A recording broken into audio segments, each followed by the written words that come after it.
Hi, and welcome to this week's episode of My Dog Ate My Podcast. I'm your host, Emily, and every week I chat with a different dog owner about their dog. This week I'm chatting with Jasmine, who is the proud mama to 6-year-old Yorkshire Terrier Lulu. Please enjoy.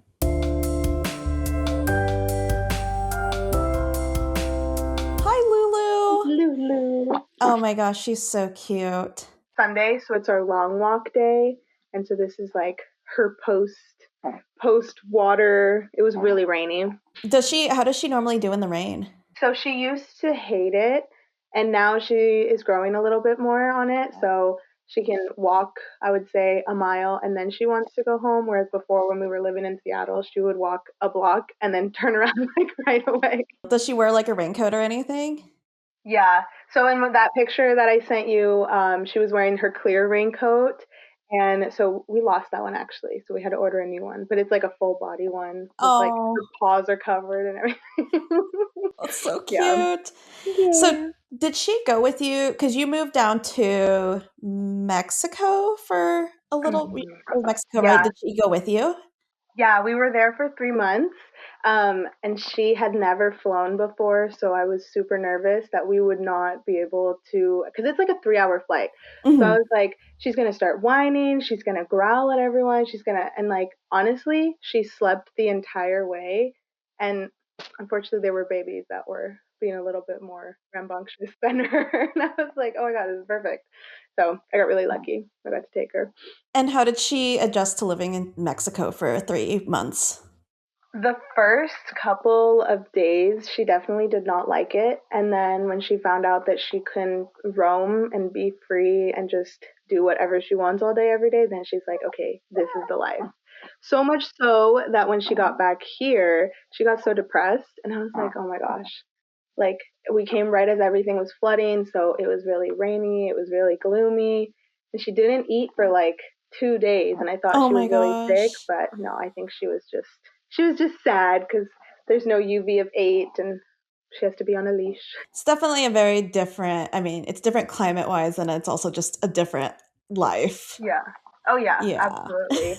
But I mean, I'm just so glad that I even had the chance to take her because originally I was like, I feel like you should stay home, but we're so codependent. She can't live without me and I can't live without her. So we're like, okay, you have to go.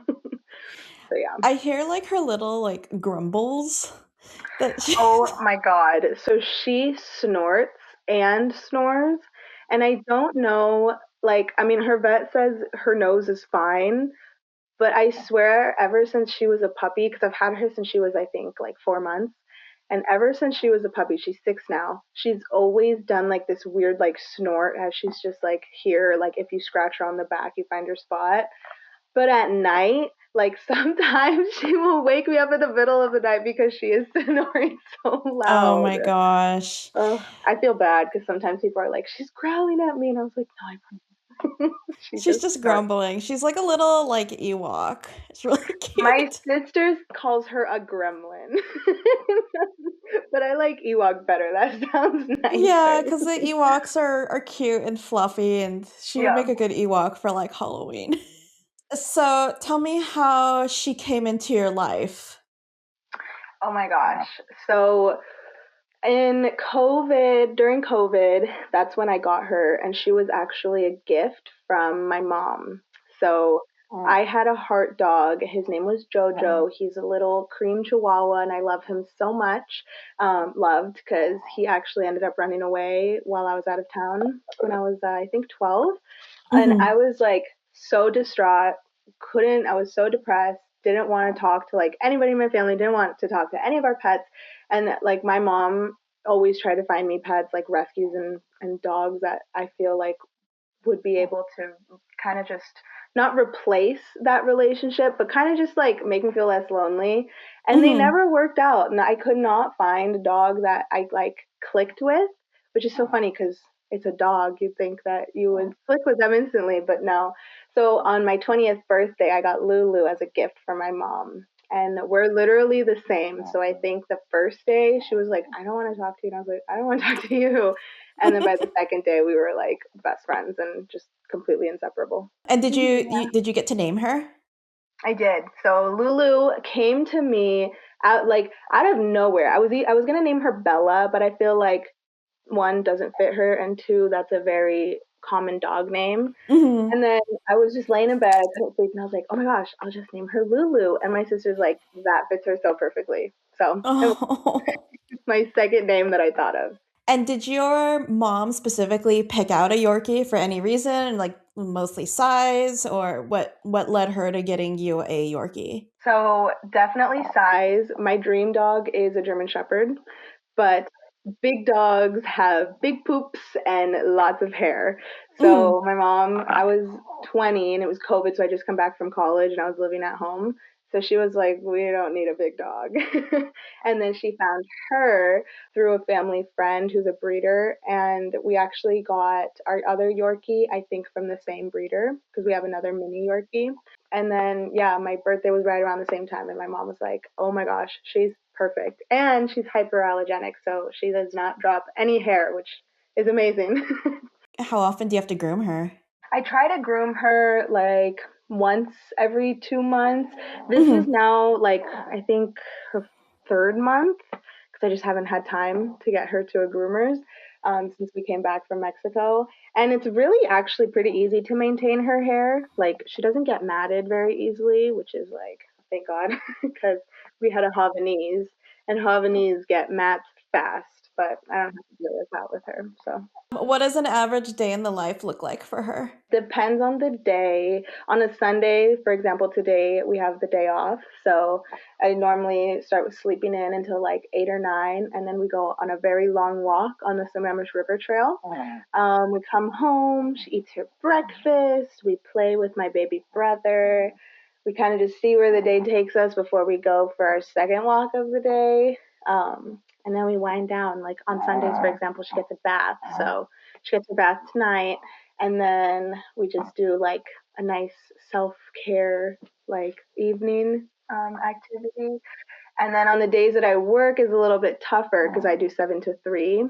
So in the morning, I leave at around 6:15. She'll go outside in the yard, run around for like 10 minutes, come inside, and just immediately get under the covers. So I don't actually see her until I get home again at like 3:30. And so my mom takes her out during the day a couple of times. And then when I come back, depending on the day, if it's not one of my running days, she has her long walk. And then, yeah, just more playing and sleeping. Yeah. She's 6, so I feel like her energy isn't as high as it used to be, like when she was, I would say, 1 to 4. So now she doesn't want to play and like go on walks as much as she used to. So she's slowing down, which is like really tough because I don't want her to Yeah. get old. But I definitely see it in her energy levels. Hmm. How does she get along with other dogs? Like, does she play with other dogs a lot, or she just kind of do her own thing? She does her own thing. So like I said, we're very much like each other. So I'm very independent and she is very independent. Like Hmm. I don't even think she would need me if I did like feed her, obviously. But she actually, unfortunately, was attacked at, I would say, I think 2 years old. We ended up moving out during COVID to our first apartment in Seattle, and there was coincidentally enough, a German Shepherd that got into the elevator and he saw her and it just looked like a squeaky toy, I guess, and just grabbed her. So from there, she hasn't very, like before, she would ignore other dogs, but since that event, she's had a tougher time seeing a dog and not getting like nervous and like Hmm. anxious. But she's gotten better. She doesn't growl anymore. She'll just like kind of snort a little through her nose. So she Oh, doesn't like other dogs, but she does like girls. She's very much a girl's girl. very much a girl's girl. Yeah. Oh. And what do you imagine like her theme song would be? Oh my gosh. So I actually did not need to think about this that much. Because so Lulu hikes. She loves to hike, and when she gets tired, for example, on the oh my gosh, I rattlesnake on the rattlesnake trail. I have a kangaroo pouch for her because that's like really high elevation. And the first song that I always play in the car as we're about to open the door is "Confident" by Demi Lovato. I just envision her like strutting down the trail because she has the funniest gait. Like she like really moves her hips, and so I'm like, yeah, this is totally Confident by Demi Lovato. That's her song. Oh, I love that. It's like it's good to have like a little dog that hikes too, because a lot of little dogs don't hike or they can't hike very far. She's like, anytime like my door is closed and she can't see anyone, she's like, I am on alert. Is she a But good guard yeah, dog? she's a really good guard dog. It's very nice that I have the comfort of knowing that I don't have a big dog, but if something like if an intruder or something was to come in, she would I would definitely say put her life on the line for me. Like not Oh. only would she give us the warning that there's trouble, but she's like, I will die for you. Yeah. Ride or die, definitely. Oh, I love like every time you kind of like bounce her, her ears are doing this like floppy thing, and it's so cute. Don't know where her ears came from because they are ginormous. And it's not typically, I would say like Yorkies have like medium ears, but like these are the biggest Yorkie ears I've seen. Yeah, And it's crazy. she's definitely like full Yorkie because she said she came from a breeder, right? So I'm assuming they know like she's full Yorkie. So, Yeah, yeah, she was purebred Yorkshire Terrier. Yeah. oh, yeah, she's got the little bouncy ears and the little grumblies. Good. What's your favorite like sort of ordinary thing that you do with her? Something that's sort of like an everyday, like just general ordinary thing, but that like really makes you happy that you do with her. I like immediately thought of our morning cuddles because I don't get to spend that much time with her. Like the 5 days out of the week that I have to get up early. So those 2 minutes where I can snooze my alarm and have her like, cause she'll normally sleep either at my waist or down by my feet. But in the mornings when she hears my alarm, she does it on purpose totally, but she'll come up and there's like this perfect divot between the blanket and like my chest and my shoulders. So she'll come here and I'll put my arm around her and we just cuddle for like 2 minutes and I'm like, okay, it's time to get up. Oh, But it's every morning without fail. So that it's a good start to your day for sure. yeah. Oh, that's so precious. And what do you imagine that her internal voice sounds like? Oh my gosh. So have you seen Beverly Hills Chihuahua? Yes, not in a while, but yes. Not in a while. No, I love that movie. Me and my sister quote it all the time. But I feel like Lulu totally has the personality of Chloe, the white Chihuahua, because at the beginning, Chloe is totally like prissy, don't talk to me, like don't even look at me. And then near the end of the movie, she just gets totally chill, like she's okay with stepping in puddles, like she doesn't have to have her like diamond collar on. And at the end of the movie, she says, "Tu," or what does she say? She was like, "Papi, tú eres mi corazón," and that is literally Lulu. I'm like, Oh, oh my god, that is what she would sound like. Like she's so sassy and she's so like preppy, but also like has a little bit of that. I'm a tomboy type, and I just yeah. love that voice. Yeah, I feel like Chloe is totally her. Yeah, I feel like that fits her just even, like, seeing her and, like, observing her and stuff, I feel like that fits her really well. One of the last questions that I have for you is, if she had, like, a resume, what would be the top 3 skills that she would put on her resume for, like, applying for a job? Um, okay. Oh my gosh, Lulu. I feel like she would work at a coffee shop. Like that's totally her. I would definitely say that she is a great listener. She listens to all of my problems and just like my day to day, like this is what happened today, Lulu. Like I totally talk to her like she's my friend. So she's a great listener. She's really good at reading people. So I feel like if she were applying for a sales role, like a nice little personality trait would be good to put in there. Um, and I would say she's timely. Lulu is so timely. Every time I call her, she is there right away. I'm like, Lulu, and you can hear her pitter patter down the hall, and yep, she jumps up on the bed like right away. Yeah, Yeah. she would be a great, like, little coffee shop employee and bring you your coffee on time and, like, And like she'll in know the summer, everybody's orders, she'll know be, like, all the oh regulars yeah, and stuff like that. she'll hear your name once. Next week she'll be like, "Hey Emily, how are you?" And Yeah. you're like, "Oh, how do you remember me?" In the summer, she would totally work at the golf course. Like I've always wanted to do this. Seems so fun. The Bev carts. Mhm. Yeah. Totally, I could see She'd be it. like, "Oh yeah, you're getting this again? Okay, perfect. Like I know your order. Like I remember you." Customer service. Yeah.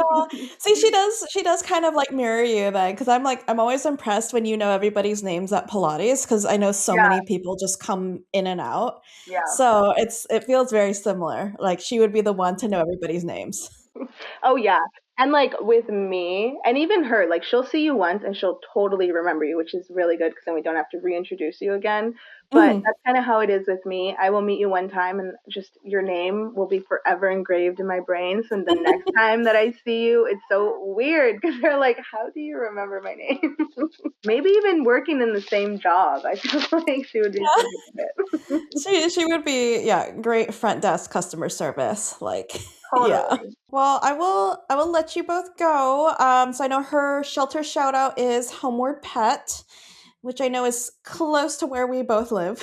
Yeah, and actually, I'm like always just so supportive of them because they're the sweetest people ever. But also, when we were looking to rescue a dog a couple of years ago, just the entire system and process that they have you go through is really easy. So I'm like, all the shelters could be like this. That would make like adopting a lot easier. So go Yeah, Hawkeye. yeah. Homeward Pet. I need to Yay! figure out what their Instagram is, but I'll share it when I post this video. But Yay! yeah, so I'll let you both go. Bye, Lulu. Thank you.